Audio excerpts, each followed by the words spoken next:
the water around you grows darker and the unease in your stomach becomes a bit more rancid. You didn't want to admit that you were running away again. How could you go so far? Now you were headed straight for the ocean floor to something completely foreign. The cave systems that were just discovered there are mysterious, a scientific anomaly that demands research. You start thinking about your employer and how you'll be responsible for so many people as a Weever Crew captain. You aren't sure what makes you more nervous.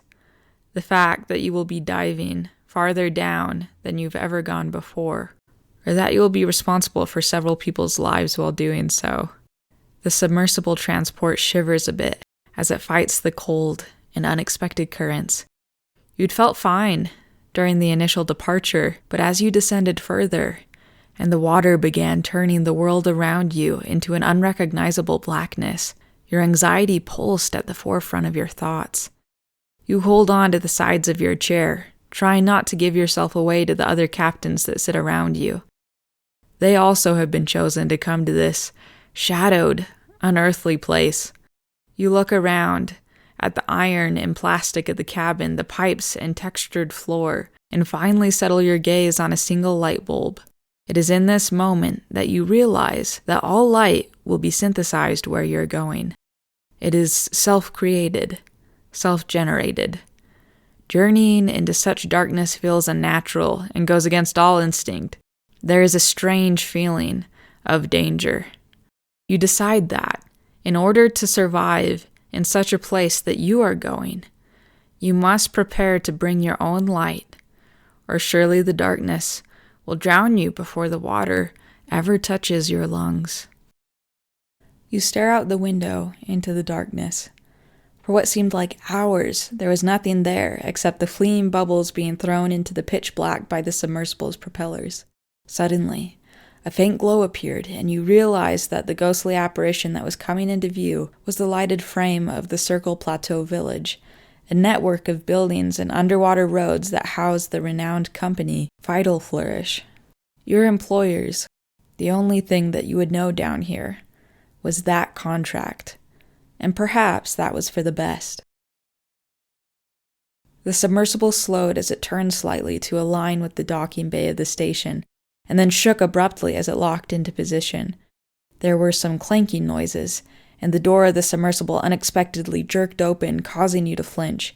You shook it off, calmly picked up your bags, and ignored one of the older captains who stared at you for a moment. You all walked off the sub and into the brightly fluorescent-lit bay of the research station. The drastic change in lighting took you several moments to adjust to. Soon you found yourself greeted by station security, dressed in heavy utility jumpsuits with belts and straps layered with various defensive tools and first aid. You don't like weapons. It was ironic, being a pacifist who was always expecting a fight. You were all taken to a small meeting room and told that Security Chief Morgan would be in shortly. While waiting, you looked around and realized that everything in the station was white. White walls, white light, white furniture. Sure, the floors were gray, and the paintings and old photos of the glory days of the company were endearing, but everything felt a bit bleached. It wasn't bad, though, especially for a building being 33,000 feet deep. They'd have several more feet to go if your thought was cut off. Morgan walked in. Greetings, captains, and welcome aboard Circle Plateau Village. My name is Chief Morgans. I'm the head of security and in charge of making sure you get to where you need to go. Vital Flourish is grateful to have each of you, and we thank you for your willingness to collaborate on this scientific endeavor. Don't mind the grunts carrying your bags. They're as excited and apprehensive as you, and if they do not attend to any of your needs or questions, it is most likely because they're still getting their sea legs fastened on. You have 1 hour before our debriefing with the Director of Operations, Bren Pisgod. She was the one who spearheaded hiring each of you because of your outstanding diving credentials and experience working underwater. She's good at networking like that, though I guess you would have to be when you're the CEO of the biggest health and wellness company in Lottie, and probably the entire northern region. We're lucky to have her here with us, just as we're lucky to have you here. Do you have any questions I can answer before I send you to your rooms? You kept your arms firmly folded into you. No questions for now. Someone sitting to the right of you asked something. Morgan was about to answer when a screaming alarm suddenly blared through the halls of the station. You gripped the sides of your chair, eyeing your surroundings, pulled from your thoughts, and suddenly absolutely focused on everything around you.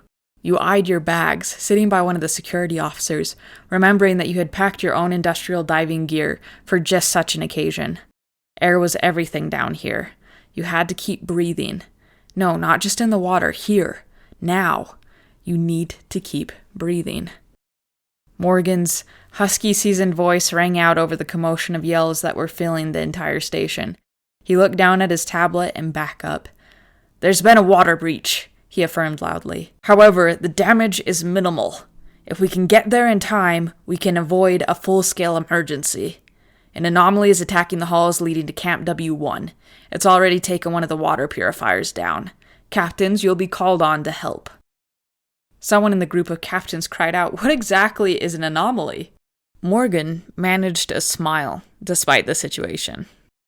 "Well, you see, we haven't actually been able to see them until now. They haven't come up from the longest drink before.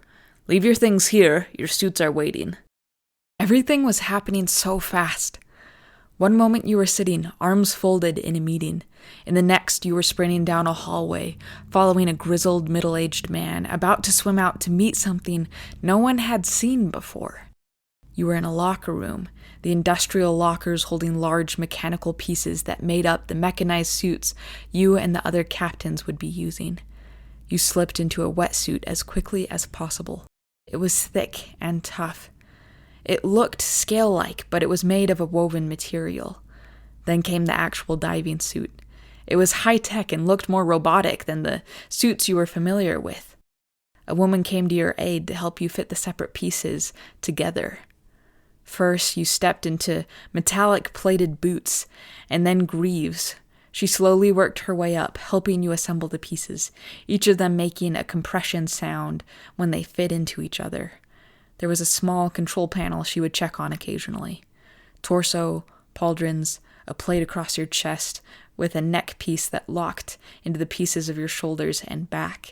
You heard shouts around you. You willed the woman to move faster as she helped you, but where were you running to? Would you remember the training the company had done with you back on land in their facilities? "All right, are you ready for the helmet?" the woman asked, focused on her task at hand but kind. You nodded. She pulled a lever next to the control panel, and a helmet began to lower from above you. With its whirring in the background, you looked to your side and saw a fellow captain already suited up. He looked alien with the fitted, armored diving suit he was wearing. The helmet's internal light glowed with a faint light blue and matched the color of the Weever Crew captain symbol built into the left side of the suit's chest.